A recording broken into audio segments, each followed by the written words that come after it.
Good morning. അപ്പോൾ ഇന്നത്തെ ക്ലാസ്സിൽ പ്രസന്റ് കണ്ടിന്യൂസ് ആണ് പഠിക്കാൻ പോകുന്നത്. ആ ഒരു ടെൻസ് എങ്ങനെയാണ് യൂസ് ചെയ്യുന്നത്, അതിൻ്റെ സ്ട്രക്ചർ എന്തൊക്കെയാണ് എന്ന് ക്ലിയർ ആയിട്ട് നമുക്ക് പഠിക്കാം. ഈ ഒരു മൊമെന്റിൽ ഞാൻ എന്തു ചെയ്യുന്നു എന്ന് ചോദിച്ചു കഴിഞ്ഞാൽ ഞാൻ പഠിപ്പിക്കുകയാകുന്നു. ഇപ്പം എൻ്റെ വീട്ടിലേക്ക് നിങ്ങൾ വന്നു കഴിയുമ്പോൾ ഞാൻ കുക്ക് ചെയ്യുകയാണ് എങ്കിൽ ആ സമയത്ത് I am cooking right now എന്നായിരിക്കും പറയുക. ഈ പ്രസന്റ് കണ്ടിന്യൂസ് എന്ന് പറയുന്നത് ദിസ് മൊമെന്റ് അല്ലെങ്കിൽ റൈറ്റ് നൗ നമ്മൾ എന്ത് ചെയ്തുകൊണ്ടിരിക്കുന്നു എന്നതിനെ സൂചിപ്പിക്കാനായിട്ടാണ് യൂസ് ചെയ്യുന്നത്. അപ്പൊ ഇതിന്റെ സ്ട്രക്ചർ കൂടി ഒന്ന് മനസ്സിലാക്കാം. അപ്പൊ ഇതിന്റെ സ്ട്രക്ചർ എന്ന് പറയുന്നത് സബ്ജക്റ്റ്, അത് ഞാൻ എന്നുള്ളതാവാം, നിങ്ങളാവാം, അവനോ അവളോ ആകാം. ഇനി അതിൻ്റെ കൂടെ നമ്മൾ ഒരു ഹെൽപ്പിംഗ് വേർബ് യൂസ് ചെയ്യും, അതായത് ഈസ്, ആം, ആർ. ഇത് സബ്ജക്റ്റിനനുസരിച്ച് വ്യത്യാസം ഉണ്ടായിരിക്കും. കൂടാതെ വെർബിന്റെ ING ഫോമിലായിരിക്കും പ്രസന്റ് കണ്ടിന്യൂസ് ടെൻസ് യൂസ് ചെയ്യുന്നത്. അപ്പൊ ഏതൊരു പ്രവൃത്തിയാണെങ്കിലും that is happening right now എന്ന് സൂചിപ്പിക്കുന്നത് പ്രസന്റ് കണ്ടിന്യൂസ് ടെൻസിലായിരിക്കും. Examples: I am reading a book. She is cooking dinner. They are playing football.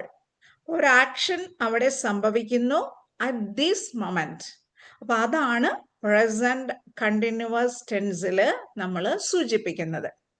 ഇത് തന്നെ നമുക്ക് നെഗറ്റീവായിട്ടും പറയാം, ക്വസ്റ്റ്യൻ രൂപത്തിലും നമുക്ക് യൂസ് ചെയ്യാം. അപ്പൊ നെഗറ്റീവ് ഫോം ആണ് എങ്കിൽ സബ്ജക്റ്റിന്റെ കൂടെ ആം, ഈസ്, ആർ എന്ന് പറയുന്ന സഹായ ക്രിയകൾക്ക് വ്യത്യാസം ഉണ്ടായിരിക്കും, അതായത് സബ്ജക്റ്റിനെ ഡിപ്പെൻഡ് ചെയ്തുകൊണ്ട് തന്നെ. ഇനി അതിൻ്റെ കൂടെ നോട്ട് എന്നുള്ളത് ചേർത്ത് കഴിഞ്ഞാൽ ആ സെന്റൻസ് നെഗറ്റീവ് ഫോമിലായി. I am not sleeping. She is not reading now. They are not playing football.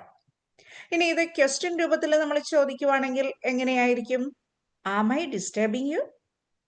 Is she cooking dinner? Are they coming to school? ഇങ്ങനെയായിരിക്കും ചോദിക്കുക.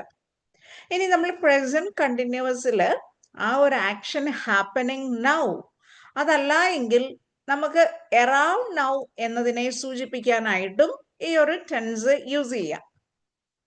I am reading a book right now. I'm going to the market this moment.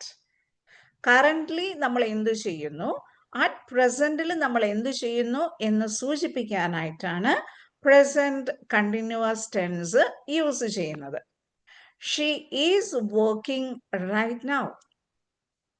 V are celebrating today. She is reading now. അപ്പൊ ഇങ്ങനെ actions നമ്മൾ പറയുന്ന സമയത്ത് സംഭവിക്കുന്നു എന്ന് സൂചിപ്പിക്കാൻ പ്രസന്റ് കണ്ടിന്യൂസ് ടെൻസ് ആയിരിക്കും യൂസ് ചെയ്യുന്നത്. ഇനി നമ്മൾ ലാസ്റ്റ് ക്ലാസ്സിൽ സിമ്പിൾ പ്രസന്റ് ടെൻസ് യൂസ് ചെയ്തു. ആ സിമ്പിൾ പ്രസന്റ് ടെൻസും പ്രസന്റ് കണ്ടിന്യൂസുമായിട്ട് കൺഫ്യൂഷൻസ് ഉണ്ടാവാൻ പാടില്ല. പലപ്പോഴും ഒക്കെ ഇന്റർവ്യൂവിന്റെ സമയത്ത് ഒരു സെൽഫ് ഇൻട്രോ ഒക്കെ പറയാൻ നമ്മൾ ആവശ്യപ്പെടുകയാണെങ്കിൽ പലരും പ്രസന്റ് കണ്ടിന്യൂസ് ടെൻസിൽ പറയുന്നതായിട്ട് ശ്രദ്ധയിൽപ്പെട്ടിട്ടുണ്ട്. For example, I am coming from Kottayam. അതിനി നിങ്ങൾ പറഞ്ഞോളൂ, അങ്ങനെ യൂസ് ചെയ്യുന്നത് കറക്റ്റ് ആണോ അല്ലയോ എന്നുള്ളത്. ഇനി നെക്സ്റ്റ് സിമ്പിൾ പ്രസന്റ് ടെൻസിലാണെങ്കിൽ നമ്മളത് എങ്ങനെ പറയും? ഐ കം ഫ്രം കോട്ടയം എന്നായിരിക്കും പറയുക. ഇനി സിമ്പിൾ പ്രസന്റ് ടെൻസ് എപ്പോഴൊക്കെയാ യൂസ് ചെയ്യുന്നത്? ഒന്ന് ആലോചിച്ച് നോക്കിക്കേ. റുട്ടീൻസിനെ പറയാൻ, റെഗുലർലി ചെയ്യുന്ന കാര്യങ്ങളെ പറയാൻ, ഹാബിറ്റ്സിനെ സൂചിപ്പിക്കാൻ, അതുപോലെ യൂണിവേഴ്സൽ ട്രൂത്ത്, ഫാക്ട്, മാറ്റമില്ലാത്ത സ്റ്റേറ്റ്മെന്റ്, ഇതെല്ലാം നമ്മൾ സിമ്പിൾ പ്രസന്റ് ടെൻസിലായിരിക്കും യൂസ് ചെയ്യുക. അപ്പൊ ഇവിടെയും നമ്മൾ കുറച്ച് ടൈമിംഗ് വേർഡ്സ് യൂസ് ചെയ്യുന്നുണ്ട്. I go to school every day.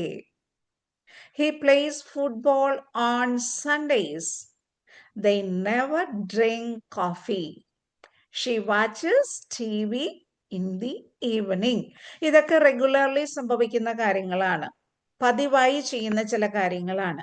അപ്പൊ ഡെയിലി ചെയ്യുന്നവ, റെഗുലർലി ചെയ്യുന്നവ അതുപോലെ നമ്മൾ എവറി ഡേ ചെയ്യുന്ന കാര്യങ്ങളൊക്കെ സിമ്പിൾ പ്രസന്റ് ടെൻസ് ആയിരിക്കണം. എന്നിരുന്നാൽ പ്രസന്റ് കണ്ടിന്യൂസ് എവിടെയാ യൂസ് ചെയ്യുക? ആ ആക്ഷൻ റൈറ്റ് നൗ ദിസ് മൊമെന്റിൽ ഹാപ്പൻ ചെയ്യുന്നുണ്ടെങ്കിൽ, that is happening right now ആണെങ്കിലാണ് പ്രസന്റ് കണ്ടിന്യൂസ് ടെൻസ് യൂസ് ചെയ്യേണ്ടത്. അപ്പൊ രണ്ടും തമ്മിൽ നിങ്ങൾക്ക് വ്യത്യാസം മനസ്സിലായി എന്ന് ഞാൻ വിചാരിക്കുന്നു. നമുക്കിനി അടുത്തൊരു ടെൻസുമായിട്ട് വരാം. Till then, bye bye, thank you.